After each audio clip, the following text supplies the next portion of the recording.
Tzu Chi, we 上我会 must 希望说法律的话，我们今 continuously 天要 bring 我 people 们得到的法哈，能够借着我们 and 的 share the 分 good 享，dharma, 成 share 为 the 一个 good 说法 deeds. 的人哈。So, 那 as 也 we all 希望 know 就在这 that 个据点哈，we 分 can't 享 just do 国际 good 正 deeds 善的道理。quietly. We 我 must 相信在 also 这些老 broadcast 人家的心里 so 哈， that 国 people 际 can 正善 see 对 what 他 we're 们来讲 doing. 还是有一点问号 So, 啦哈，还是有点问号。as we wear our 那我回 uniform 到 into 国 the 际正善的里 communities, 面哈， people 其 will 实我会看 see 到 Tzu Chi 在上真 volunteers 正的 and they 实践 know 里 that 面，Tzu 我 Chi 觉 is 得在 not 台湾 just 区 taking 其实 care 我 of 们需要去思 international 想，relief. 其实 It's 在 not just 整 about 个大陆 international 的 relief, 海 but 峡， also 其 about 实都有国 community 外会带 care. 给我们的。好，甚至于我们的大爱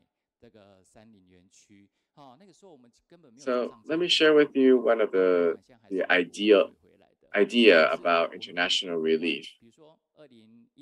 Um, During the earthquake more than 10 years ago in September 21st, Tzu Chi has built more 51 schools in the Project Hope construction project. As we all know, that majority of the donors or the donation actually came from abroad. And in Japan, during the March 11th earthquake, Taiwan was the area that donated the most for the Japan aid. So, regardless of who's helping who, um, and this is what one of the conversation from the our old sisters talking to the local officials and say that when when there is when there's a disaster, Tzu Chi actually helps everyone, whether they're black, they're white, no matter their race or religious background. So, as we all know, when disaster happens, people need to help each other, and that will be the hope of humanity.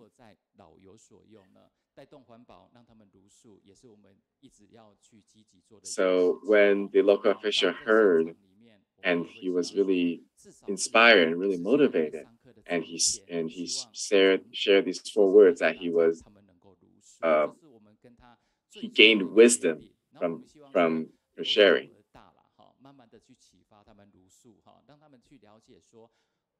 Now, while these elderlies may not be vegetarians themselves, we made an agreement with them that so during the day when Tzu Chi volunteers come, they could practice eat vegetarian meals that day.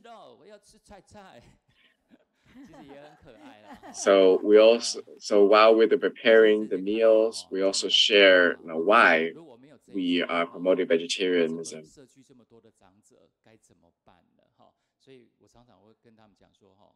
So even their domestic helpers who come today, join them, and we will ask them, "Oh, so is it good to eat vegetarian meals?" And they will say that no, I don't want to eat meat. I want to eat vegetarian. So as we can see, that they are really a bridge into the community. And from this picture here, you can see that we don't use disposable eating utensils. All of these are reusable.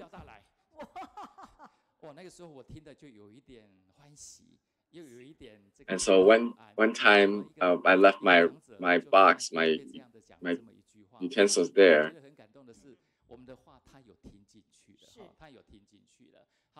And we actually heard that, the elderly was actually telling to somebody, saying that they keep telling us not to use plastic bags, so why don't you still bring a plastic bag? So it actually, I was actually very touched to see that they do listen to us, and what we say really get through to them. And as we all know, it's a very common practice in Taiwan to burn these offering paper monies during in the month in the lunar month of July. And so the first year we share about that, and then we share that repeatedly every year.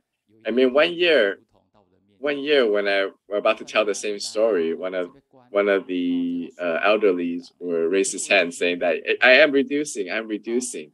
So stop guilt tripping me. So we can see that what we say really can get through to them, even though they are older and they may be really set in their ways. They're still really receptive to change.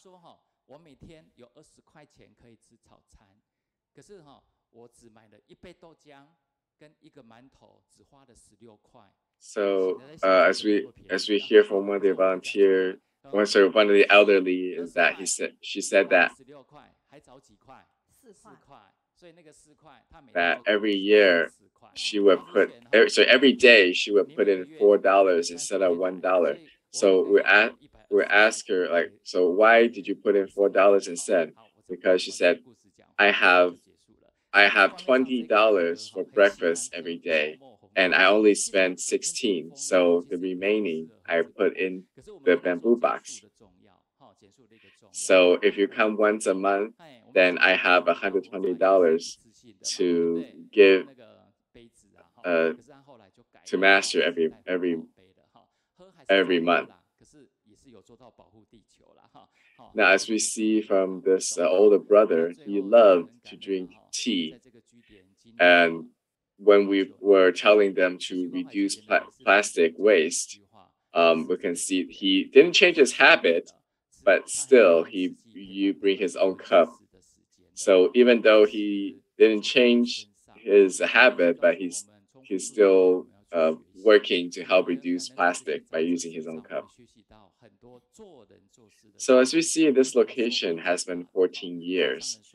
They are very grateful for them to share, 5/4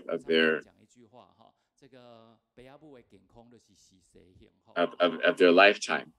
And as we see here, that this is the most, this is what I gathered the most and received the most from the experience is that each of the volunteers, so each of the elderly there, they learn to care and love themselves because we all know that the health of the the the parents will be the fortune of their kids. And it not just to love themselves, they also learn to love others. And as they go in and go into the community to volunteer and to help bring the circle of love. And that is the focus of Tzu Chi long-term care. So thank you so much for listening to us, and that's the sharing I have today. So as we can see here, Brother Fuquan is really in touch, in tune with Tzu Chi's focus, because how he's able to interact with each of the people, and he definitely have a lot of stories and a lot of stories to tell. So right here we can see that using stories, Brother Fuquan was able to connect and build a bridge and share the idea, a master's ideas to each of the people that he has relationships with. And so many of them have linked him with bamboo bank. Now, looking back, how much do we spend on breakfast every day? As we can see, some of the elderly they live a really frugal life, spending only $16 on their breakfast, and able to help to put in $120 a day to into the bamboo bank. And to many of us, if we just spend $20 on breakfast, our breakfast is way more than just $20. So very grateful for for everyone joining us, to listening and their interaction with the elderly. So this is a feedback from our listeners in Canada.